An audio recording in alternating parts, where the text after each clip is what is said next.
Queridos, boa tarde, Deus abençoe, feliz domingo para todos. Que bom estarmos como igreja, como famílias, prontos para louvar ao Senhor, escutar a palavra de Deus e hoje para compartilhar também a Santa Ceia. Assim que prepare seu coração, o suco, o cálice, o pão e nos preparamos para tomar juntos a Santa Ceia. Que seja um bom culto para hoje e que Deus nos abençoe. Boa tarde, pessoal. Que também hoje possamos, ter uma expectativa de que Deus vai falar ao nosso coração. Então, realmente, prepare-se e preste atenção ao que Deus tem para falar para você e que a gente também possa experimentar juntos a presença de Deus neste culto coletivo. Deus abençoe. Irmãos, sejam todos bem-vindos, em nome de Jesus. O desafio também, de certa forma, realmente a gente poder se derramar na presença do Senhor. Diante da fé, a gente acaba aprendendo que nunca as nossas emoções devem ir à frente da nossa fé. Nós precisamos realmente crer. Mas é um problema quando a gente nunca tem emoção, nunca sente. Então, sentir alegria hoje, a alegria de adorar ao Senhor, sentir mesmo no coração essa devoção, é um dos grandes desafios também. Nunca sentir nada diante do Senhor também é um problema. Então, encontre-se nesse momento, um momento oportuno de louvor e da palavra para você poder se derramar na presença do Senhor. Deus abençoe. Boa tarde, irmãos, tudo bem? Bom estar aqui mais um domingo com vocês novamente. Não sei como foi a semana de vocês, mas realmente, assim como meu pai tem falado de sentimento e essas coisas, eu tenho 2 versículos para compartilhar com vocês. Fica em Filipenses 4, 6 e 7. Diz assim: não vivam preocupados com coisa alguma. Em vez disso, orem a Deus pedindo aquilo que precisam e agradeçam-lhe por tudo aquilo que ele já fez. Então vocês experimentarão a paz de Deus, que excede todo entendimento e que guardará o seu coração e a sua mente em Cristo Jesus. Então, realmente um grande desafio, você entregar as suas angústias, os seus problemas, os seus medos, suas tentações para Deus, Porque a gente tem aquela coisa de querer controlar tudo, resolver os problemas por nós mesmos. Então, realmente, para mim, essa semana foi bem turbulenta em questão nesse sentido. Então, por isso, esses versículos me chamaram a atenção e me fizeram pensar bastante. Então, eu vou fazer uma breve oração, por esse momento de culto e de louvor. Senhor Deus, realmente agora nesse momento viemos entregar os nossos corações, nossas mentes, nosso ser, nosso espírito, para que o Senhor realmente possa estar tocando e falando conosco nesse momento especial. Conduza o pastor Jurandir agora nesse momento de palavra a seguir, Senhor, e realmente venha nos lembrar que realmente nós podemos contar com o Senhor, assim como o Senhor está disposto e quer nos ajudar. Então, fique conosco nesse domingo ainda e nesse culto, Senhor. E por isso que eu venho nesse momento pedir a sua bênção sobre esse culto, em nome de Cristo Jesus. Amém.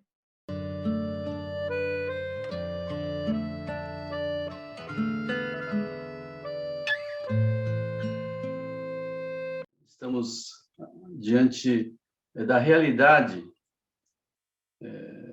de estarmos cercados por um mundo em movimento, com pessoas em movimento, e por causa da conectividade, nós temos acesso e contato com pessoas de todo o mundo, e notícias, e opiniões, e culturas, e músicas, e línguas de todo o mundo. E você realmente começa a perceber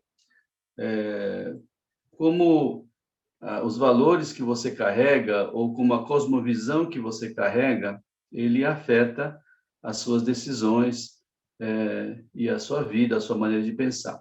Bom, até aí não existe nenhum problema. O problema é quando esta cosmovisão, ou esta perspectiva ou cultural, ou a maneira como você enxerga as coisas, ou a sociedade enxerga as coisas no geral, ele gera preconceito. Todos nós temos preconceitos. Você sabe, a palavra preconceito, ela na realidade, ela não tinha inicialmente uma conotação negativa. Se você usar, inclusive, se você fizer uma simples análise do que essa palavra é preconceito, é um conceito, é uma opinião ou um conceito que você tem de forma anterior. Era uma palavra que originalmente era neutra, ou seja, você poderia ter um preconceito positivo ou negativo, mas como esse julgamento formado de antemão, que é o significado de preconceito, ele era normalmente muito mais desfavorável, ou seja, as pessoas, eles faziam um julgamento formado de antemão que era sempre mais desfavorável do que favorável. Então, acabou tendo essa conotação negativa, né? Quando você fala de preconceito, você já fala de algo que é negativo, né? Porque as pessoas acabam fazendo esta avaliação ou julgamento anterior de forma negativa, né? E isso acontece porque nós não conhecemos, nós desconhecemos a realidade da outra pessoa ou a realidade de uma outra cultura ou de uma outra forma de pensar e de enxergar a vida, né?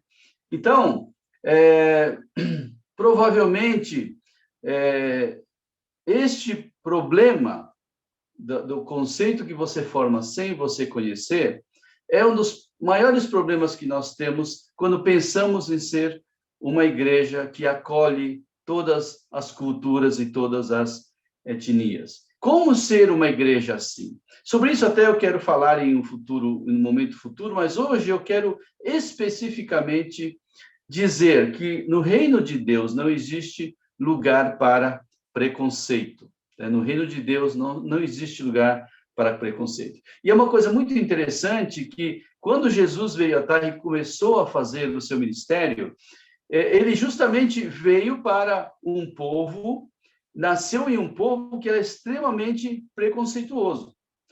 Provavelmente não existe um abismo maior entre dois grupos de pessoas do que os judeus do primeiro século, esses judeus do primeiro século, eles viam os não-judeus, os chamados gentios incircuncisos, né? Então, gentil, o gentil que aparece na Bíblia, significa o não-judeu, aquele que não é judeu.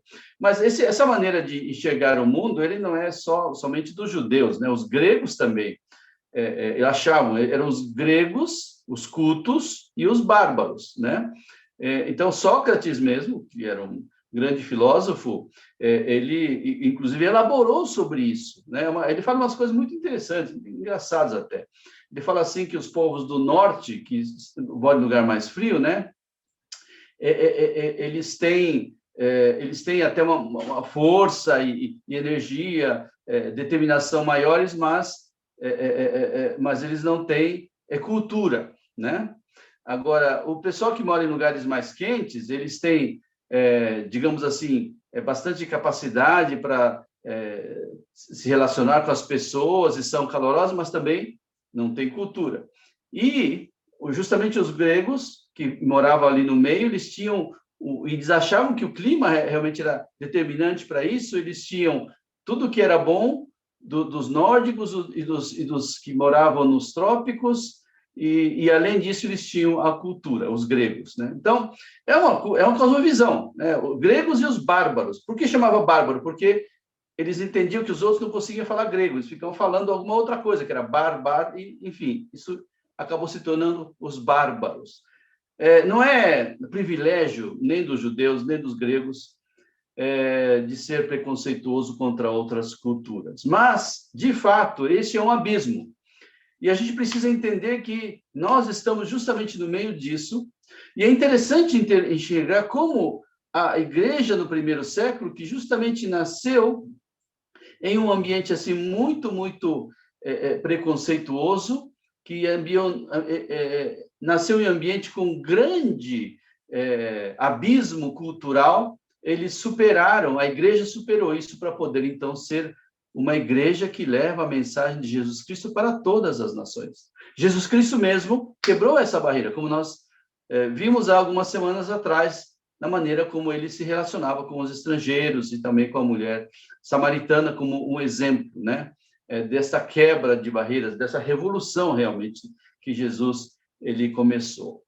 E de fato, o fato dos judeus e na época os não-judeus, os samaritanos experimentarem esse abismo, ele tinha um pouco a ver com a própria maneira como Deus iniciou a revelação e a maneira como os judeus interpretaram isso de forma errônea, né?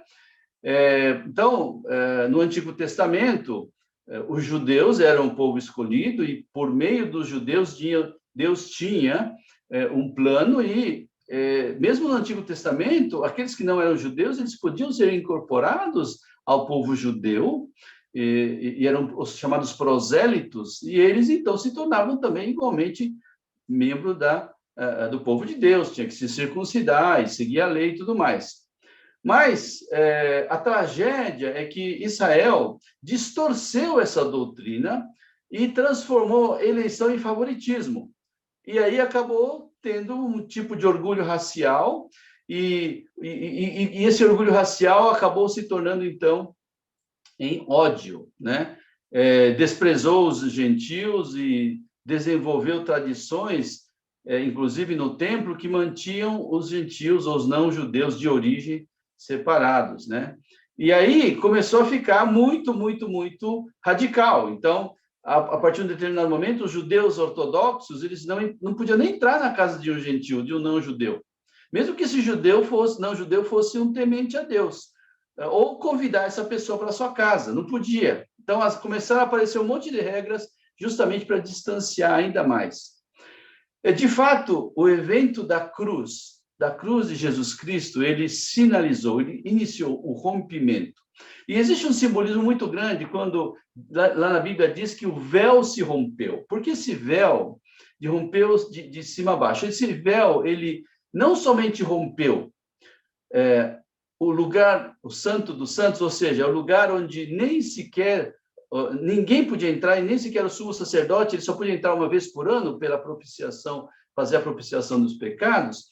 Agora não existe mais esse véu, todos têm acesso ao Santo dos Santos, todos têm acesso àquele lugar especial do templo onde Deus está presente. Então não é mais no templo, nesse Santo dos Santos. O Santo dos Santos é você na presença de Deus. E esse véu que se rasgou, que era uma barreira, ele também quebrou a barreira cultural, a barreira de que agora não é mais o povo judeu, mas o povo de Deus, que eram aqueles que seguiam a Deus, aqueles que seguiam a Deus por meio de Jesus Cristo. Então, aqui nós temos uma quebra, e a igreja do Novo Testamento justamente estava no meio dessa tensão.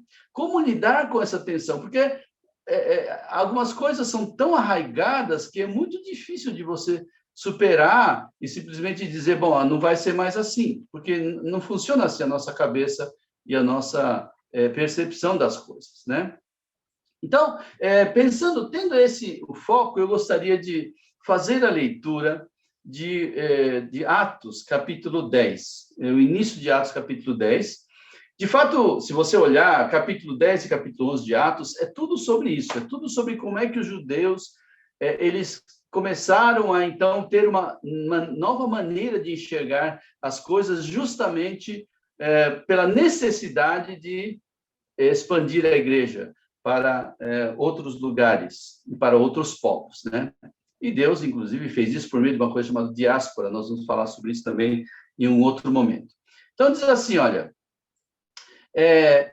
em Cesareia morava um homem chamado Cornélio, né, que era centurião de uma companhia do exército chamado italiano. Então, esse Cornélio, ele morava em Cesareia, que era o centro, né, era uma cidade importante, era onde morava o procurador romano da Judéia, era a capital da província.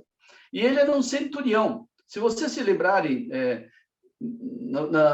nos evangelhos, você vai ver que o centurião, todas as vezes que Jesus interage com o centurião, ele era um homem você tem uma imagem positiva do centurião, né? Ele era um homem de fé, e de fato, esse centurião chamado Cornélio, de quem nós estamos falando, ele tinha essas características, né? De lealdade, coragem, ele entendia o que era autoridade. Então, esses eram os aspectos positivos. E este centurião em particular, ele também era piedoso e temente a Deus, né? Então, ele levava a sua casa, toda a sua casa à adoração, né? Como diz o versículo 2. Também dava esmolas e também orava sempre a Deus. Puxa, realmente, era um centurião que estava à busca de Deus, era temente a Deus. E apesar de toda essa devoção, isso não era suficiente. Isso não era suficiente para ganhar a salvação. Esses aspectos são apresentados como aspectos positivos, né? E tudo isso, na verdade, é uma preparação para essa luz adicional que ele vai receber. Ele ainda precisava receber a mensagem salvadora de Jesus Cristo, mas é interessante você perceber que existem no mundo pessoas que, sinceramente, estão à busca de Deus. E este centurião, Cornélio, era um exemplo. E eu quero justamente também, junto com essa coisa do preconceito, que é uma questão mais, um problema de Pedro, né? Também falar de como Deus age no coração daqueles que estão à busca de Deus. Então, nós temos aqui dois personagens. Um é o Pedro, nós vamos falar dele mais daqui a pouco, que tem muito a ver com preconceito. Mas tem outro personagem que é o centurião, em que a gente pode ver justamente a ação de Deus. Isso aqui podia ser facilmente duas mensagens diferentes.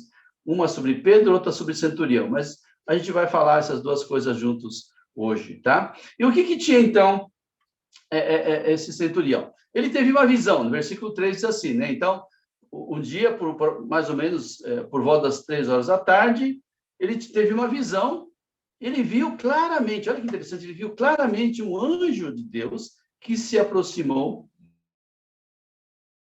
e disse, quer dizer, olha que interessante, ele teve, em primeiro lugar, uma visão, e essa visão era de um anjo de Deus, claramente. Deus, então, enviou o anjo para falar com ele.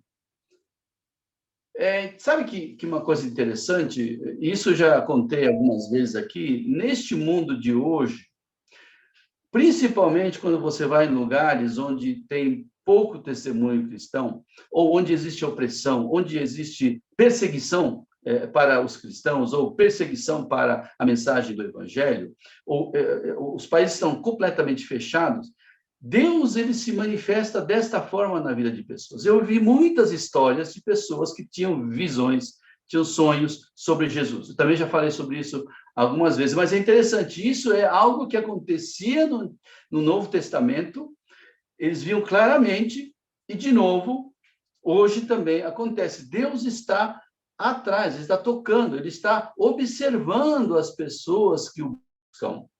E é um trabalho de Deus, né? Como isso acontece. Bem, então, voltando a essa passagem, né? Então, ele fixou os olhos e ficou possuído de temor, óbvio, porque, puxa, aparece de repente uma visão, dá para ficar com bastante medo. Aí ele perguntou, o que é, Senhor? Né? E então o anjo disse, olha, as suas orações e as suas esmolas subiram para a memória diante de Deus. Olha só, então, Deus realmente ouviu, né? Ouviu estas orações, né? Ouviu, também viu a generosidade que ele tinha no coração diante das outras pessoas em necessidade, das esmolas que ele dava. E por isso Deus, então, esteve assim junto dele. E realmente, Deus, ele reafirma, né? Reconhece que quando as pessoas eles buscam a Deus de coração. E daí ele fala, olha, interessante que o anjo aparece, mas ele não fala nada sobre Deus, sobre Jesus, nada. Ele fala assim, olha, você precisa, é o seguinte, você precisa ir lá falar com Simão Pedro. Ou seja, então aqui fala assim, agora envie mensageiros a Jope e mande chamar Simão, que também é chamado de Pedro. Ele está hospedado com Simão, o curtidor, cuja residência está situada à beira-mar. Então, ele fala, olha, assim, a instrução dele é vai procurar esse tal de Pedro, tá? E Cornélio, então, ele reúne um outro soldado leal e mais 2 criados e manda para buscar esse Pedro aí, né? E aí, então, realmente, quando continua esse processo. É interessante que Cornélio chamou 2 dos seus servos, né, e um soldado, e enviou uma caravana, enviou para que realmente o Pedro, que eles iam encontrar, pudesse entender, né, que essa é uma conversa assim muito séria. E aí, o que acontece aqui de muito, muito significativo também? Enquanto tudo isso acontecia de um lado da cidade, que era Cesareia, um pouco mais embaixo que é Jope, né, na geografia ali de Israel, Pedro subiu ao terraço e foi orar. Então, no versículo 9, né, diz assim, justamente que Pedro foi lá orar e estava com fome, e quando preparava comida, versículo 9, por favor, quando preparava a comida, então, sobreveio um êxtase, veio uma visão, veio algo também extraordinário. Ele viu o céu aberto e um objeto como se fosse um grande lençol que descia do céu e era baixado à terra pelas 4 pontas, e aí contendo todo tipo de quadrúpedes, répteis da terra e aves do céu. E ouviu-se então uma voz que se dirigia a ele, dizendo, levanta-te, Pedro, mata e come. Inclusive tem uma música, né? Pedro, mata e come. Você já viu essa música? É disso aí. Ó, Pedro, mata e come. O que é isso aí? Deus está falando. Você pega esses quadrúpedes, répteis e aves do céu, mata e come. E olha o que Pedro então diz. De modo nenhum, Senhor, porque eu nunca comi nada que fosse impuro ou imundo. Então, pela segunda vez, a voz lhe falou, não considere impuro aquilo que Deus purificou. Isso aconteceu 3 vezes, em seguida aquele objeto foi levado de volta para o céu. Olha que interessante. Pedro fala assim, olha, eu nunca comi nada que fosse impuro ou imundo. Então, eu tô falando, ele está assim, meio que se enchendo até, né? Olha, eu não sei o que o senhor quer de mim, mas eu não vou comer isso aqui, porque se é contra Deus, eu nunca fiz nada disso. E a resposta desta voz era, não considere impuro aquilo que Deus purificou. Então, realmente, ser fiel a esta compreensão, era mais importante do que ser fiel a Deus. E, obviamente, naquela época existia uma razão de você, por exemplo, não comer comida de animais com patas fendidas, né, divididas, porque essa é a razão porque ainda hoje eles não comem porcos, porque quando você não tem muita higiene, é muito grande a possibilidade de você comer porco, por exemplo, e ter, então, diversos tipos de vermes, verminose e tal. Mas, obviamente, hoje isso já mudou completamente. E mesmo naquela época, Deus falou, olha, eu quero que você coma. Interessante, né? Então, depois de um determinado momento, aquilo que foi dado como uma coisa positiva acabou se tornando uma lei que prendia. Jesus falou mesmo, né? Olha, o sábado foi feito para o homem, não o homem para o sábado. Vocês estão presos a essa tradição do sábado, pode isso fazer, pode não fazer, não pode fazer isso, não pode fazer aquilo. E isso prende vocês. E vocês não entenderam nada do significado do sábado, porque o sábado foi feito para o homem, foi feito para o homem descansar. Não é para proibir o homem de fazer coisas boas, não é para proibir o homem de ajudar uma outra pessoa que está em necessidade. Então, Jesus realmente quis trazer em perspectiva, mas as pessoas estavam muito presas, muitíssimo presas àquelas tradições que acabam, então, ficando enraizadas. Esse é o problema da tradição. De todas as culturas têm tradições que têm a própria lógica, mas é importante se perguntar, puxa, mas de onde vem isso? Por que isso é assim? E justamente quando você se encontra com culturas diferentes e pessoas vindo de lugares diferentes, você realmente começa a enxergar o porquê das coisas serem assim, inclusive apreciar o que é diferente, mas é bom, né? E interessante também, aconteceu 3 vezes disso essa passagem, né? Pedro já teve essa experiência de ter uma conversa com Jesus 3 vezes, e essa conversa foi muito dura, porque foi depois que ele negou Jesus 3 vezes, Jesus ressuscitou, apareceu a Pedro e perguntou para Pedro, Pedro, tu me amas? 3 vezes. Aí vem agora Deus falando de novo 3 vezes para ele. O Pedro realmente precisa 3 vezes, né? Precisa conversar com ele 3 vezes. Às vezes nós também. Deus, acontece uma coisa, não entende a mensagem, Deus de novo fala. E Deus é muito paciente. Mas aqui tem uma questão, né? Deus está lidando com Pedro e todo o seu preconceito. Olha, isso aqui eu não faço. E junto com essa coisa aí dos animais que aparece aqui, e também existe o preconceito contra os gentios, que nós vamos ver um pouco mais adiante. Então, aqui nós temos a história centrada em Pedro, né? E o objetivo realmente era manter essa distinção, né, entre judeus e gentios. Então, continuando um pouco mais esta leitura, depois de tudo isso que acontece, né, então, no versículo 17, Pedro, então, estava perplexo sobre qual seria o significado dessa visão. Um lençol com um monte de animal descendo, realmente uma visão muito estranha. E aí apareceram os homens enviados por Cornélio. E tendo perguntado pela casa de Simão, pararam junto à porta e perguntaram se estavam ali hospedados Simão, que também é chamado de Pedro. Então, estava na casa de Simão, o curtidor, um outro Simão chamado Pedro. Então, quando justamente Pedro estava meditando a respeito da visão, no versículo 19, o Espírito lhe disse, então estão aí 3 homens à sua procura, portanto, levanta-se, desce e vá com eles sem hesitar, porque eu os enviei. Né? Então, o Espírito Santo ali estava trabalhando com o Cornélio centurião, ao mesmo tempo também com Pedro. Porque Deus tem essa capacidade de estar ali, estar aqui, trabalhando, e é assim que ele trabalha.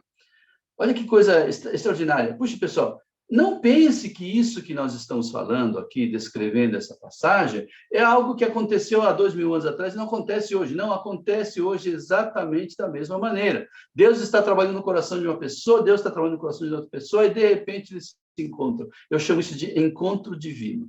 Encontro divino. Deus faz o agendamento do encontro divino. A gente nem sabe qual que é a agenda, mas Deus vai nos levando, vai nos alertando e vai nos envolvendo em coisas, de tal forma que em determinado momento, então, chega este encontro, que é o encontro divino, né? E daí, então, Deus falou, ele foi lá, eu sou a pessoa que vocês estão procurando, versículo 21. O que os traz até aqui? Então, disseram, o centurião Cornélio, homem reto e temente a Deus, e tendo bom testemunho de toda a nação judaica, foi instruído por um santo anjo a mandar chamar você para a casa dele e ouvir o que você tem a dizer, né? Bom, tudo bem. Pedro falou, então tá, você entra aí e amanhã nós vamos sair para encontrar esse centurião. Interessante aqui que Pedro, apesar esse fervor, né, das coisas, as tradições judaicas, ele também fazia algumas coisas diferentes, porque, por exemplo, ele já hospedou esse pessoal, ele estava na casa de um Simão curtidor, também, provavelmente, não sei se era judeu, mas certamente esses daí não eram judeus, e ele mandou hospedar, quer dizer, então ele já estava até um pouco mais aberto em relação a isso também. E aí, nos dias seguintes, Pedro se aprontou e foi com eles, então, justamente para encontrar-se com Cornélio, né? E aqui, então, diz assim, no dia seguinte, Pedro, ele saiu, né? E aí, no dia seguinte, versículo 24, Pedro chegou a Cesareia. Cornélio estava esperando por eles, né? Tendo reunido os seus parentes, os amigos mais íntimos. Interessante aqui, vamos voltar um pouquinho para Cornélio. Cornélio, ele tinha uma expectativa de que algo ia acontecer. E ele chamou os seus parentes e os seus amigos. Esse aqui também é o que nós chamamos de homem de paz, né? Aquele homem que ele traz a paz, ele é a ponte entre o mensageiro da mensagem de Deus e aqueles que não conhecem, que nem tiveram visões, nem nada, às vezes nem estão à busca de Deus, mas ele faz essa ponte, né? E aqui, Cornélio está fazendo justamente esta ponte, já reuniu os parentes, reuniu os amigos. Pessoal, estas pessoas são as pessoas-chave no reino de Deus. Impressionante, também acontecia aqui no Novo Testamento. Então, quando Pedro estava por entrar, né, Cornélio foi ao seu encontro e, prostrando-se aos seus pés, o adorou. Bem, realmente, Pedro podia ter previsto que aconteceria alguma coisa assim, mas, de fato, pela perspectiva de Pedro, tudo aquilo estava errado. Tanto que ele falou, olha, mas Pedro se levantou e disse, levanta-se, porque eu também sou apenas um homem. No versículo 26. Então, você não deve me adorar, porque eu não sou digno de adoração. Eu sou simplesmente um homem. E daí, ele começa a falar, então, vocês sabem, no versículo 28, vocês sabem que um judeu está proibido de se juntar a um gentio, ou de entrar na casa dele. Bom, ele já se juntou lá com os empregados, né, com os servos do centurião, mas Deus me mostrou que não devo considerar ninguém impuro ou imundo. Então, Deus está mudando o coração de Pedro. Deus começou a mudar e Pedro já está agindo conforme Deus está levando a ele.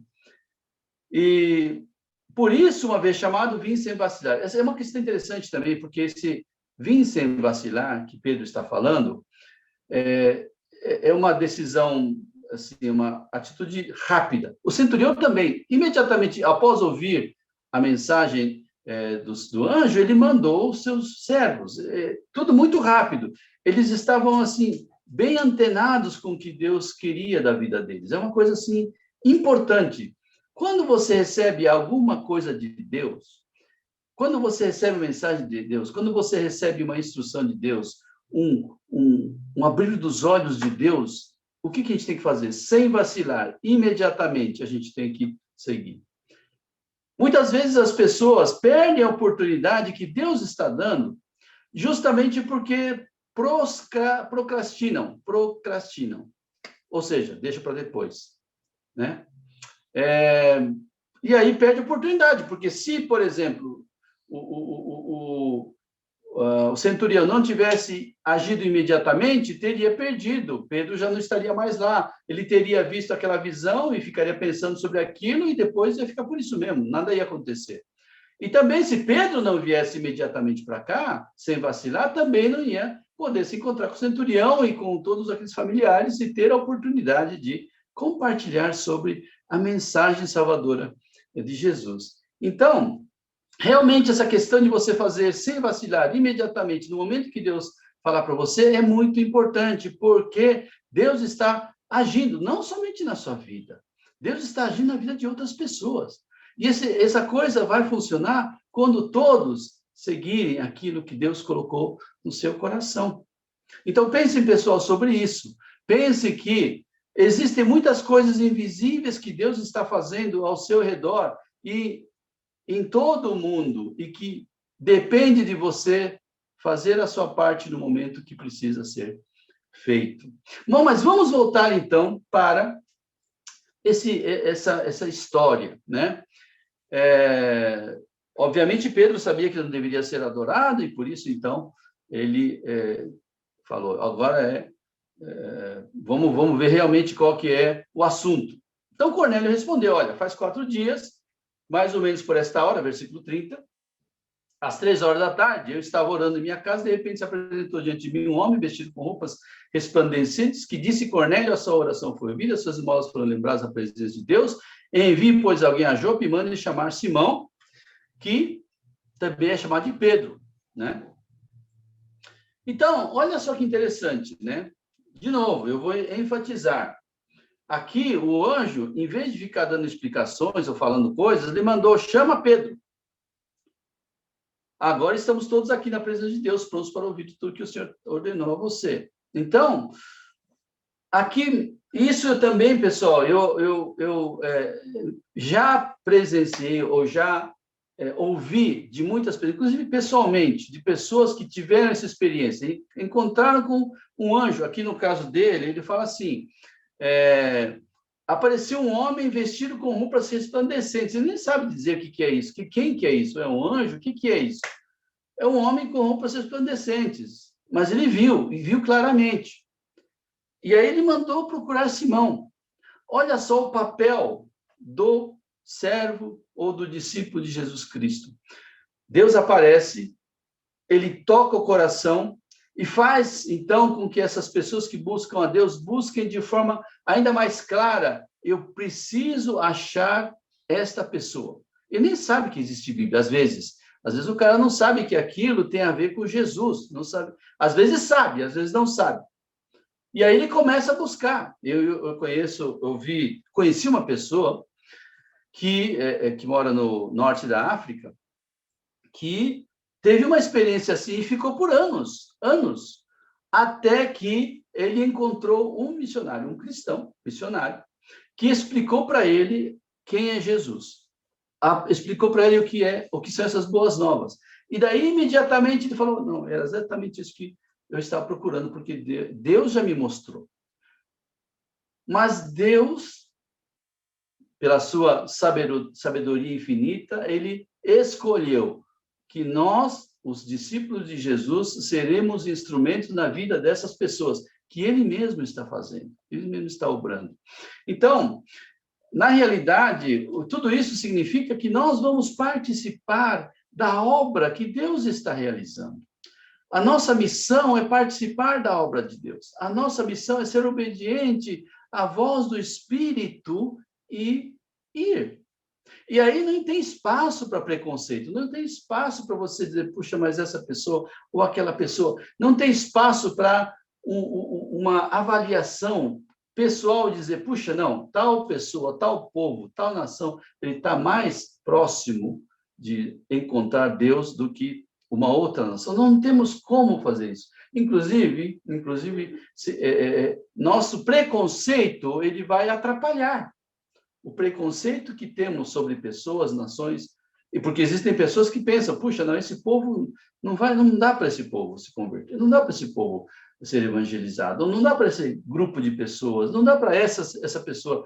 Eu já ouvi falar, mas muitas vezes, de pessoas, não, ele é só um milagre, né? Como se a conversão dessa própria pessoa não fosse um milagre. É um milagre. Tudo é um milagre de Deus. Mas olha só como Deus, ele trabalha, né? Olha como Deus trabalha. E é assim, então, que nós chegamos, então, a esse ponto final, né? Quando, então, Pedro começa a falar no versículo 34, ele diz assim, reconheço por verdade que Deus não trata as pessoas com parcialidade. Pelo contrário, em qualquer nação, aquele que o teme faz o que é justo lhe é aceitável. E aqui, então, você tem, bom, em primeiro lugar, ele está reconhecendo, olha, realmente, Deus não trata as pessoas com parcialidade. Deus não vê as pessoas com o tipo de preconceito que nós vemos, né? Que eu vejo. Nesse caso, Pedro mesmo está falando, né? E é interessante também que em qualquer nação, aquele que o teme faz o que lhe é justo, lhe é aceitável. Então, aqui é interessante, porque, de alguma forma, Deus está à busca daqueles que querem conhecê-lo. Assim como Jesus falou, né, que Deus também procura por adoradores que o adorem em espírito e em verdade, Deus está buscando, não pessoas que têm uma vida religiosa, necessariamente, ou que estão dentro de um padrão religioso. Deus está procurando por adoradores que o adoram em espírito e em verdade. Deus está procurando por aquele que o teme, que teme a Deus, que reverencia a Deus, mesmo que não conheça o Deus ainda, e faz o que é justo, faz aquilo que a sua consciência mostra, apesar de ser uma consciência imperfeita. Não é isso que vai levar, não é isso que vai fazer com que essas pessoas sejam salvas, mas é isso que vai fazer com que os olhos de Deus se voltem para estas pessoas, porque o Espírito de Deus já está atuando ali, não é? Eu queria só terminar realmente lembrando, né, que todos nós somos propensos ao preconceito. Nós temos inclinações, nós temos formas de enxergar o mundo e a vida com um certo óculos, isso é parte da natureza humana, mas Deus, ele é gracioso. E ele faz suavemente, devagarzinho, quebrar os nossos preconceitos.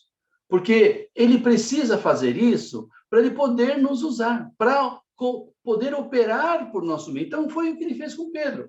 Pedro tinha um preconceito terrível. Mas Deus, ele foi muito gentil, né? Ele foi amoroso.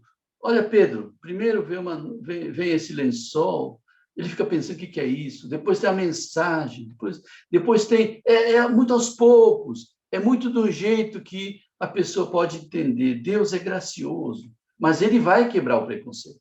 Porque se Deus não quebrar o nosso preconceito, nós não podemos ser instrumentos na mão dele para chegar nas pessoas deste mundo. Então, o propósito de Deus é realmente que a mensagem do Evangelho chegue para todas as pessoas por meio de nós. Porque, ao final das contas, como o próprio Apocalipse diz, nós falamos sobre isso no capítulo 7 de Apocalipse, nós falamos sobre isso já algumas semanas atrás, o objetivo de tudo é que todas as nações venham na presença de Deus para glorificá-lo e exaltá-lo. Então, nós seremos uma família, seremos uma nação formada por várias nações, mas a nação do reino de Deus. Então, e agora uma coisa importante, quando Deus confronta o seu preconceito, o nosso preconceito que existe, nós devemos nos render a Deus e obedecer a Ele. Não precisamos lutar, não devemos lutar pensando que podemos ser mais justos ou mais sábios do que Deus. Puxa vida, como isso é possível? Então, no momento que Deus confronta o seu preconceito, se renda a Deus. E nós, certamente, temos preconceitos que precisam ser quebrados. E, às vezes, ele é sutil, né? Ele não aparece de uma forma assim, muito clara. E se a pessoa ela elabora, então, ela consegue justificar que o prego reto é torto. Isso é possível. Mas não adianta. Deus quer que nós nos rendamos a Ele em obediência, quando, então, percebemos que existe... Deus faz nos perceber que existe preconceito dentro de nós. Então, quando nos rendemos a Deus e realmente esse preconceito é quebrado, Deus nos usará poderosamente em seu serviço. E isso, meus queridos, é primordial quando nós pensamos em uma igreja que quer transpor as barreiras da cultura e da etnia. Queremos alcançar todas as nações do mundo aqui em São Paulo. Precisamos que os nossos preconceitos sejam quebrados pela graça de Deus, pela operação graciosa de Deus em nossas vidas. A gente precisa obedecer quando Deus for fazer isso. E Deus faz isso, para que a gente possa, então, ser um instrumento útil nas mãos de Deus. Vamos orar. Bondoso Senhor, obrigado porque não existe lugar para preconceito no reino de Deus. E obrigado também porque, apesar de todos nós sermos preconceituosos por natureza, o Senhor também é tão gracioso, tão maravilhoso, tão amoroso, que o Senhor também trata desse preconceito que está enraizado nos nossos corações, para então também nós sermos transformados. Nós temos esses preconceitos quebrados, Senhor Deus, para que tenha uma perspectiva que é a perspectiva do reino de Deus, para que nós possamos enxergar todas as pessoas, independentemente, Senhor Deus, da raça, independentemente da condição social, da cor da pele, da orientação sexual, independentemente de qualquer coisa, nós possamos nos aproximar de qualquer pessoa, Senhor Deus, com o amor de Jesus Cristo, para que nós possamos aproximar-nos de qualquer pessoa com a mensagem de Jesus Cristo, a mensagem de salvação, para que nós possamos reconhecer que o Senhor está operando na vida dessas pessoas, e é o Senhor que quer levar essas pessoas ao conhecimento do Senhor. E o Senhor, além de tudo, porque o Senhor é muito bondoso, está nos convidando a fazer parte dessa obra. Então, Deus, eu te peço que o Senhor nos dirija como igreja, como uma comunidade de fé, a ser um grupo de pessoas cujo preconceito foi quebrado pela ação do Espírito de Deus e que tem condições, Senhor, de chegar a mensagem maravilhosa do Evangelho para todas as nações, para todas as pessoas dessa sociedade, para que assim o teu nome seja glorificado e exaltado. É isso que, Senhor, nós nos pedimos, agradecidos desde já em nome de Jesus Cristo. Amém.